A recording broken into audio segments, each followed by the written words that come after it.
नमस्कार मित्रों, आप सभी का स्वागत है हमारे इस यूट्यूब चैनल श्री कृष्ण उपदेश। मित्रों, मैं सुधीर वर्मा आप सभी के लिए लेके आता हूँ श्रीमद् भागवत गीता का अथर्वरूप, यानी कि आप सभी को मैं हर एक श्लोक का अर्थ समझाता हूँ।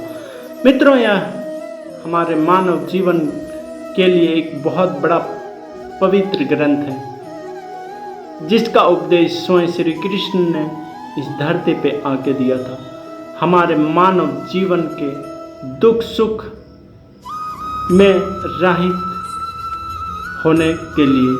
तो आइए मित्रों, हम जानते हैं दिव्य ज्ञान अध्याय 4 से श्लोक नंबर 34 और 35 को, जो इस प्रकार है। श्री भगवान बोले, हे पार्थ, तुम गुरु के पास जाकर सत्य को जानने का प्रयास करो, उनसे विनीत होकर जिज्ञासा करो और उनकी सेवा करो। स्वरूप सिद्धि व्यक्ति तुम्हें ज्ञान प्रदान कर सकते हैं, क्योंकि उन्होंने सत्य का दर्शन किया है। तत्पर मित्रों, निसंदेह आत्मा साक्षात्कार का मार्ग कठिन है, अतः भगवान का उपदेश है कि उन्हीं से प्रारंभ होने वाली परंपरा से परमाणु गुरु की शरण ग्रहण की जाए। इस परंपरा के सिद्धांत का पालन किए बिना कोई परमाणु गुरु नहीं बन सकता। भगवान आदि गुरु है, अतः गुरु परंपरा का ही व्यक्ति अपने शिष्य को भगवान का संदेश प्रदान करता है।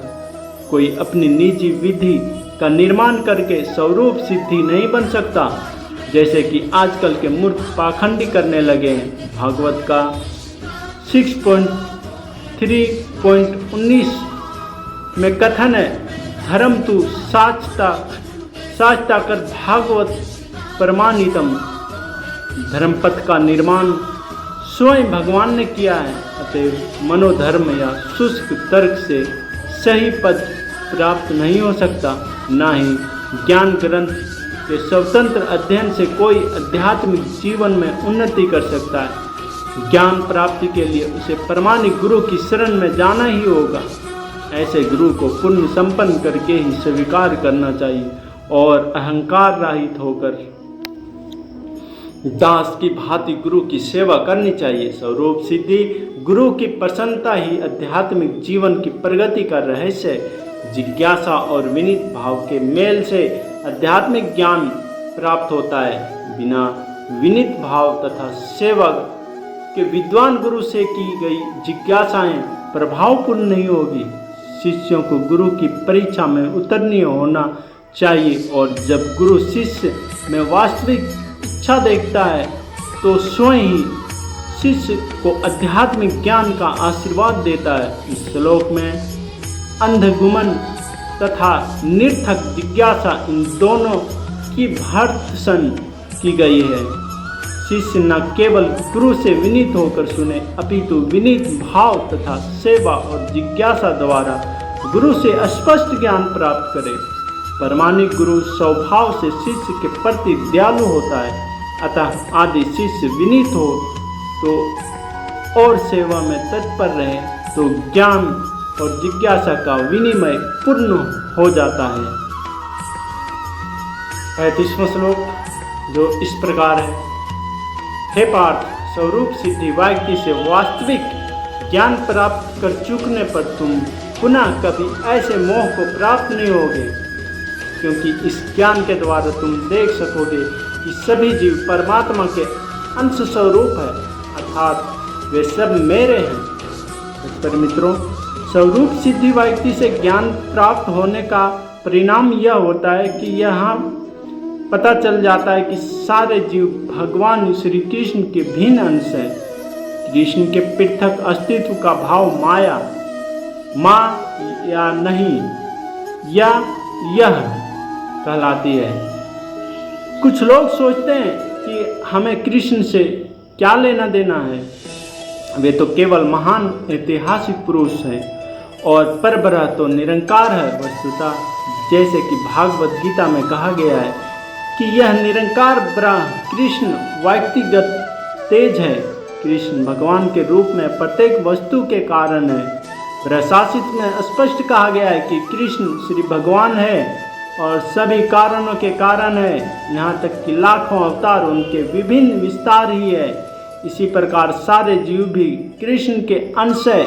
मायावादियों की यह मिथ्या धारणा है कि कृष्ण अपने अनेक अंशों में अपने निजी पृथक अस्तित्व को मिटा देते हैं।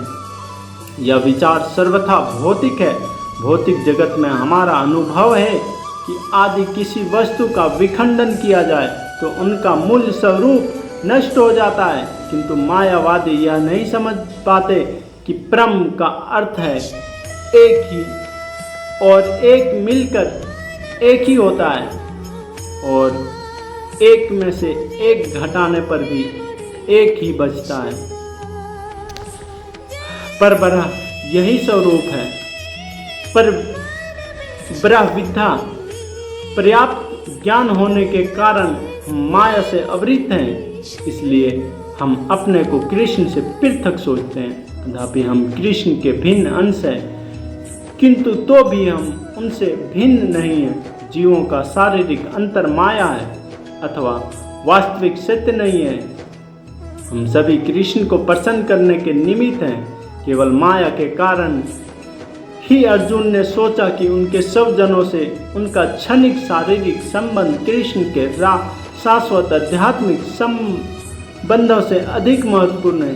गीता का संपूर्ण उपदेश इसी ओर लक्षित है कि कृष्ण का नित्य दास होने के कारण जीव उनके पृथक नहीं हो सकता। कृष्ण से अपने को विलंग मानना ही माया कहलाती है। पर ब्रह्म के भिन्न अंश के रूप में जीवों को एक विशिष्ट उद्देश्य पूरा करना होता है। उस उद्देश्य को भुलाने के कारण ही वे अनादिकाल में मानव, पशु, देवता आदि देहों में स्थित है। ऐसे शारीरिक अंतर भगवान की दिव्य सेवा के विस्मरण से जनित है, किंतु जब कोई कृष्ण भावनामृत कृष्ण भक्ति के माध्यम से दिव्य सेवा में लग जाता है तो वह इस माया से तुरंत मुक्त हो जाता है। ऐसा ज्ञान केवल प्रमाणिक गुरु से ही प्राप्त हो सकता है, और इस तरह वह इस भ्रम को दूर कर सकता है कि जीव कृष्ण के तुल्य है। पूर्ण ज्ञान तो यहाँ यह है कि परमात्मा कृष्ण समस्त जीवों के परम आश्रय है, और इस आश्रय को त्याग देने पर जीव माया द्वारा मोहित होती है, क्योंकि वे अपना अस्तित्व पृथक समझते हैं। इस तरह विभिन्न भौतिक पहचानों के मापदंडों के अंतर्गत वे कृष्ण को भूल जाते हैं, किंतु जब ऐसा मोहग्रस्त जीव कृष्ण भक्ति में स्थित होता है तो यह समझा जाता है कि वे मुक्ति पथ पर है, जिसकी पुष्टि भागवत में 2.10.6 में की गई है। मुक्ति का अर्थ है कृष्ण के नित्य दास रूप में कृष्ण भक्ति में अपनी स्वाभाविक स्थिति पर होना। तत्पर मित्रों, 2 श्लोक पूरा हुआ। मित्रों, हमारे साथ आगे बने रहने के लिए चैनल को लाइक करें और सब्सक्राइब करें और शेयर करें। इससे भी आपको ज़्यादा महत्वपूर्ण चीज़ें इस भागवत गीता में बताई जाएगी। धन्यवाद मित्रों।